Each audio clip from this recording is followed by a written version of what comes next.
চতুর্থ শ্রেণীর প্রাথমিক বিজ্ঞান বইয়ের প্রথম অধ্যায় জীবের বৃদ্ধি ও প্রজনন। আজকে আমরা এই অধ্যায়ের অনুশীলনী সম্পূর্ণ সমাধান করব। তো চলো শুরু করা যাক। 1 নাম্বার, শূন্যস্থান পূরণ করি। ক, জীব মাত্রই খাদ্য গ্রহণ করে। খ, খাদ্য তৈরির জন্য উদ্ভিদের সূর্যের আলো, পানি ও বায়ু প্রয়োজন। গ, ফুলের উজ্জ্বল ও রঙিন অংশ হল পাপড়ি। ঘ, বীজ থেকে নতুন চারাগাছ হয়। তারপরে আসতেছে 2, সঠিক উত্তরে টিক চিহ্ন দিই। 1, খাদ্য তৈরি করার সময় উদ্ভিদ কি ত্যাগ করে? উত্তর ক, অক্সিজেন। 2, জীবের শক্তি কোথা থেকে আসে? উত্তর ঘ, খাদ্য থেকে। তারপরে 3, ফুলের কোন অংশ কুঁড়ি অবস্থায় অন্য অংশকে রক্ষা করে? উত্তর ক, বৃত্তি। তারপর 3, শুদ্ধ বাক্যে সু এবং অশুদ্ধ বাক্যে সরি ও লিখি। ক, উদ্ভিদ নিজের খাদ্য নিজেই তৈরি করে, এটা শুদ্ধ। খ, গাছের পাতায় পরাগরেণু উৎপন্ন হয়, এটা অশুদ্ধ। তাই পাশে আমরা সরি ও লিখলাম। তারপর গ, শ্বাস গ্রহণের সময় উদ্ভিদ অক্সিজেন গ্রহণ করে, এটাও শুদ্ধ। তাই পাশে সু লিখলাম। তারপর আসতেছে তোমাদের 4, সংক্ষিপ্ত উত্তর প্রশ্ন। তো চলো এখানে প্রশ্নগুলোর সংক্ষিপ্ত উত্তর জেনে নেই। ক, উদ্ভিদের কোন অংশে বীজ থাকে? উত্তর উদ্ভিদের ফলের ভেতরে বীজ থাকে। খ, বীজ থেকে চারাগাছ জন্মাতে কি প্রয়োজন হয়? উত্তর বীজ থেকে চারাগাছ জন্মানোর জন্য উপযুক্ত বীজ, আলো, পানি, বাতাস এবং সঠিক তাপমাত্রা প্রয়োজন। তারপরে আসতেছে তোমাদের 5, বর্ণনামূলক উত্তর প্রশ্ন। তো চলো আমরা বর্ণনামূলক প্রশ্নের উত্তর জেনে নেই। ক, ফুলের বিভিন্ন অংশের কাজ চিত্র সহ বর্ণনা করো। উত্তর নিচে ফুলের বিভিন্ন অংশ আলোচনা করা হলো। এখানে তোমাদের সুবিধার্থে একটা চিত্র দিয়ে দিয়েছি। তো চলো এই ফুলের চিত্র অনুযায়ী আমরা আলোচনা করি।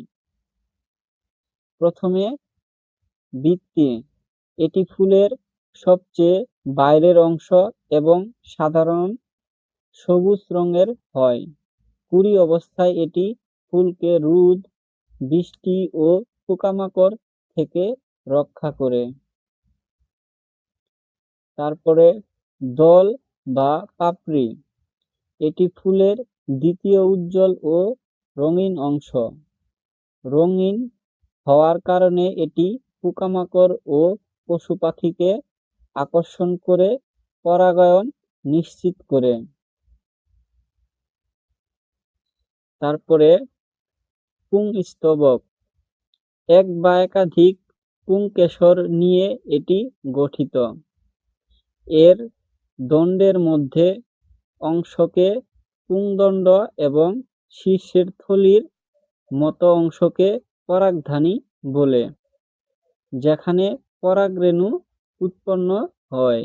তারপর গর্ভাশয়, ফুলের স্ত্রী প্রজনন অঙ্গ, এর গর্ভমুণ্ড পরাগরেণু গ্রহণ করে গর্ভদণ্ড পরাগনালীকে সাহায্য করে এবং গর্ভাশয় নিষেকের পর ফলে পরিণত হয়।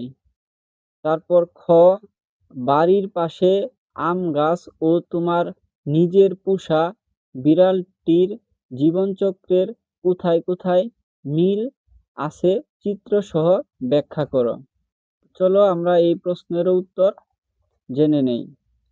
উত্তর, আম গাছ উদ্ভিদ এবং বিড়াল প্রাণী উভয়ে জীব হওয়ায় তাদের জীবনচক্রে বেশ কিছু মৌলিক মিল রয়েছে, যা চিত্রের সাহায্যে নিচে আলোচনা করা হলো। এখানে একটা আম গাছের জীবনচক্রের চিত্র দেওয়া আছে, এখানে একটা বিড়ালের জীবনচক্রের চিত্র দেওয়া আছে। তো চলো এর বর্ণনা আমরা করে নিই। প্রথমে জন্ম ও বৃদ্ধি।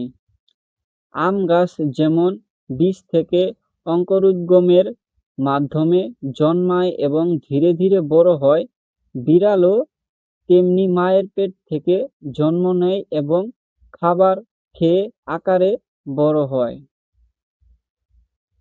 তারপর প্রজনন, উভয়ে বংশবৃদ্ধি করে। আম গাছ পরাগায়নের মাধ্যমে বীজ উৎপন্ন করে নতুন চারা তৈরি করে, আর বিড়াল বাচ্চা জন্ম দেওয়ার মাধ্যমে নিজেদের অস্তিত্ব টিকিয়ে রাখে। তারপর মৃত্যু, প্রতিটি জীবের মতো আম গাছ এবং বিড়াল উভয়ে জীবনচক্রের সমাপ্তি ঘটে মৃত্যুর মাধ্যমে। তারপর পরিবেশের উপর নির্ভরতা, বেঁচে থাকার জন্য উভয়ে খাদ্য, পানি এবং বায়ুর প্রয়োজন হয়। প্রিয় শিক্ষার্থী, এই ছিল তোমাদের প্রাথমিক বিজ্ঞান বইয়ের প্রথম অধ্যায় জীবের বৃদ্ধি ও প্রজনন সম্পূর্ণ অনুশীলনী সমাধান। এরকম ভিডিও সবার আগে পাওয়ার জন্য আমাদের চ্যানেলটি সাবস্ক্রাইব করে রাখতে পারো।